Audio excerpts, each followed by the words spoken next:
আসসালামু আলাইকুম, সবাই কেমন আছেন? আলহামদুলিল্লাহ, আমরাও ভালো আছি। তো এখন চলে আসলাম দুপুরে রান্না বান্না নিয়ে। দুপুরে কি রান্না করব তো সেটাই আপনাদের সাথে একটু শেয়ার করব। তো এখানে কাঁচকলা রান্না করব। তো ভিডিওর প্রথমে আপনাদেরকে একটা অনুরোধ করতেছি, সবাই আমার পাশে থাকবেন, আমি আপনাদের সবার পাশে থাকব। তো সবাই একসাথে আমরা এগিয়ে যাওয়ার চেষ্টা করব। সফলতা পেতে হলে সবাই সবাইকে সাপোর্ট করতে হবে। একা একা কখনো নিজে এগিয়ে যাওয়া সম্ভব হবে না। তাই আমরা সবাই সবাইকে সাপোর্ট করব। তো ছোটো বড় সবাই সবার পাশে থাকব। তো এখানে রান্না করা এখন শেষ। আমি তরকারিটা চুলা থেকে নামিয়ে রেখে দিব।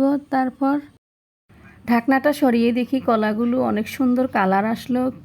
দেখতে যেমন লাগলো, খেতে খুব দারুণ লাগলো। তো সবাই ভালো থাকেন, সুস্থ থাকেন। আজকের মতো এখানে বিদায় নিলাম। আল্লাহ হাফেজ।